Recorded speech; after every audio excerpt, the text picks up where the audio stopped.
এমজিএনরেগা প্রকল্পের নাম পরিবর্তনের প্রতিবাদে কংগ্রেসের সাংবাদিক সম্মেলন, 4 ঘন্টার প্রতীকী উপবাসের ঘোষণা। গ্রামীণ জনগণের কর্মসংস্থান ও আর্থিক নিরাপত্তা নিশ্চিত করতে কেন্দ্রে কংগ্রেস সরকারের আমলে চালু হওয়া এমজিএনরেগা মহাত্মা গান্ধী জাতীয় গ্রামীণ রোজগার নিশ্চয়তা প্রকল্পের নাম পরিবর্তন নিয়ে তীব্র আপত্তি জানালো কংগ্রেস। এই নাম পরিবর্তনের মাধ্যমে প্রকল্পটির মৌলিক ভাবনা ও অধিকারকে ক্ষুণ্ণ করা হচ্ছে, এই অভিযোগ তুলে কংগ্রেস নেতৃত্ব। এরই প্রেক্ষিতে আজ কৈলাসহর জেলা কংগ্রেস ভবনে এক সাংবাদিক সম্মেলনের আয়োজন করা হয়।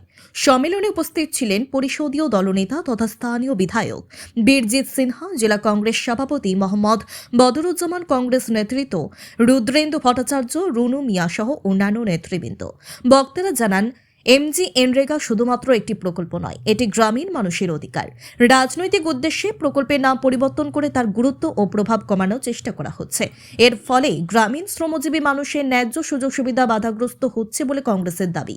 কেন্দ্রীয় কর্মসূচির অংশ হিসেবে আগামীকাল থেকে দেশ ও রাজ্যের পাশাপাশি 59 জেলাতেও 4 ঘন্টার প্রতীকী উপবাস আন্দোলনে শামিল হবে জেলা কংগ্রেস। কৈলাসহর জেলা কংগ্রেস ভবন প্রাঙ্গণে বেলা 12টা থেকে এই আন্দোলন কর্মসূচি অনুষ্ঠিত হবে। কংগ্রেসের মূল দাবি, এমজিএনরেগা প্রকল্পের নাম পরিবর্তনের সিদ্ধান্ত অবিলম্বে বাতিল করতে হবে এবং প্রকল্পের আওতায় গ্রামীণ জনগণকে সমস্ত সুযোগ সুবিধা নিশ্চিত করতে হবে। আমি বলবো, মনরেগা মহাত্মা গান্ধী গ্রামীণ সুনিশ্চিত কর্মসংস্থান যে আইনটা হয়েছিল পার্লামেন্টে, বিশেষ করে উদ্যোগ নিয়েছিলেন পার্লামেন্টের চেয়ারপারসন ইউপিএ গভর্নমেন্টের শ্রীমতী সোনিয়া গান্ধী, তখনকার প্রধানমন্ত্রী ডক্টর মনমোহন সিং।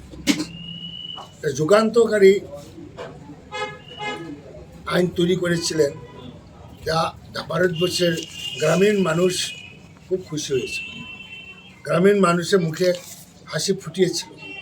এখন এই একটা যে আইনটা নতুন করে তৈরি করলো জি রামজি, যাই হোক জি রামজি, এটাতে ভারতবর্ষের গ্রামে বসবাসকারী যারা শ্রমিক শ্রেণী, গরিব শ্রেণী মানুষ, তারা বিপন্ন হবে। তাদের পেটে লাথি মেরেছে, তাদের মুখের গ্রাস কেড়ে নিয়েছে। যেহেতু এই আইনটা কংগ্রেস সরকারে করেছিল, এটা বন্ধ করতে পারে নাই, কারণ বন্ধ করতে গেলে তো পার্লামেন্ট দরকার। এটাকে নামটা পরিবর্তন করে আরও টাইট করেছে যাতে সাধারণ মানুষ না পায়। এবং এর আগেও এই আইনটা সংশোধন করার আগে, যেখানে 100 দিনের কাজ দেওয়ার কথা বৎসরে, 30 দিন 40 দিন শ্রমিকরা পেত না। ধীরে ধীরে ধীরে মুখের গ্রাসটা কাটতে শুরু করে সব বিজেপির সরকার, এবং পুরাপুরি এখন আইনটা সংশোধন করে এখন গরিবের মুখের গ্রাস কেড়ে নিচ্ছে। যার ফলে কী হয়েছে, একটা আগে আমাদের সময় দেখেছি, একটা গাঁওসভাতে বছরে প্রায় 1-1.5 কোটি 2 কোটি টাকা আসতো। এই টাকাটা গ্রামের মানুষের পকেটে যেত, এবং সেখানে কি বলে জীবনযাত্রার মানটাও অনেকটা বেড়ে গেছে। এবং ছোটো ছোটো দোকানদার যারা আছে, হাট বাজার, এটা সাংঘাতিক চলত। এবং আগরতলা কৈলাসহর টাউনে যত ব্যবসায়ী আছে, তারা জিজ্ঞেস করলেই বুঝবেন যে ব্যবসা বিক্রি ব্যবসা কেমন। কারণ সাধারণ মানুষের পকেটের টাকা নেই। গরিব মানুষরা যদি 5,000 টাকা পায়, সে ব্যাংকের টাকাটা রাখতে যাবে না, সে বাজারেও যাবে, কাপড় কিনবে, এই কিনবে, সেই কিনবে, খাদ্য কিনবে। ধনীরা না টাকা পেলে ব্যাংকে যায়, গরিবরা বাজারে। সুতরাং এই টাকাটা স্প্রেড হইতো, যে অর্থনৈতিক ব্যবস্থাটা সাধারণ মানুষের কাছে পোষায়। যাই হোক, এটা তীব্র নিন্দা করি, এবং অল ইন্ডিয়া কংগ্রেস কমিটি আগামীকাল থেকে দেশব্যাপী প্রত্যেকটা জেলায় আমরা 3-4 ঘন্টা ধরে প্রতীক অনশন প্রতিবাদ করব। এরপরে ধীরে ধীরে দিল্লি থেকে যেভাবে ইনস্ট্রাকশন আছে সেইভাবে আমরা করব। আমরা ডিমান্ড করি, পার্লামেন্টে সংখ্যাগরিষ্ঠতা আছে বলে জনবিরোধী আইন তৈরি করাটা ঠিক নয়, এটা মানুষ মেনে নেবে না। ভবিষ্যতে দেখবেন গ্রামের মানুষ এই সরকারের বিরুদ্ধে এবং নরেন্দ্র ভাই মোদির বিরুদ্ধে বিদ্রোহ করবে। সাংবাদিক সম্মেলনে ফটিক রায়ের ঘটনা নিয়েও মুখ খুলেন বিধায়ক। তিনি বলেন, ভারতীয় জনতা পার্টির সরকার প্রতিষ্ঠিত হওয়ার পর বিভিন্ন সময় নিরীহ সংখ্যালঘুদের উপর ও তাদের ধর্মীয় প্রতিষ্ঠানের উপর আক্রমণ সংঘটিত হয়েছে। তিনি আরও বলেন, এ ব্যাপারে ডাইরেক্টর জেনারেল পুলিশের সাথে তিনি ফোনে কথা বলেছেন এবং ঘটনা সঠিক তদন্তের মাধ্যমে দোষীদের উপযুক্ত শাস্তির ব্যবস্থার দাবি জানিয়েছেন। এই ত্রিপুরাতে বিজেপি শাসন আসার পর থেকে বিভিন্ন জায়গায়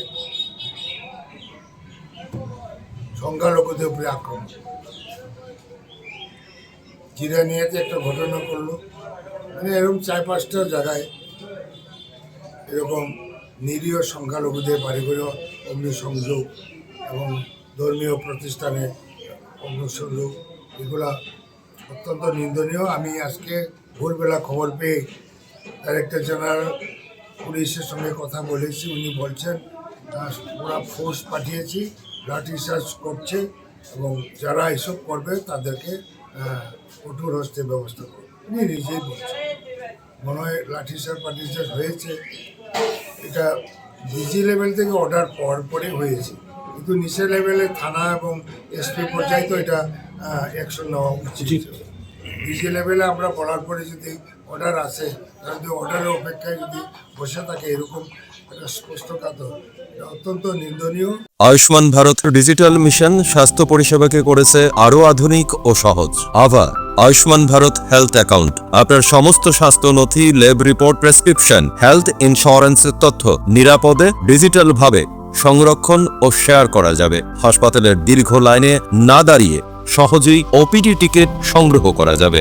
শিশুদের ভ্যাকসিনেশন ও স্বাস্থ্য রেকর্ডও থাকবে সুরক্ষিত ও সহজলভ্য। স্বাস্থ্য পরিষেবা হবে কাগজবিহীন, দ্রুত ও ঝামেলামুক্ত। আজ অবধি গোটা দেশে প্রায় 81 কোটি মানুষ ইতিমধ্যেই আভা রেজিস্ট্রেশন করেছেন। বিস্তারিত জানতে আজই ভিজিট করুন avdm.gov.in।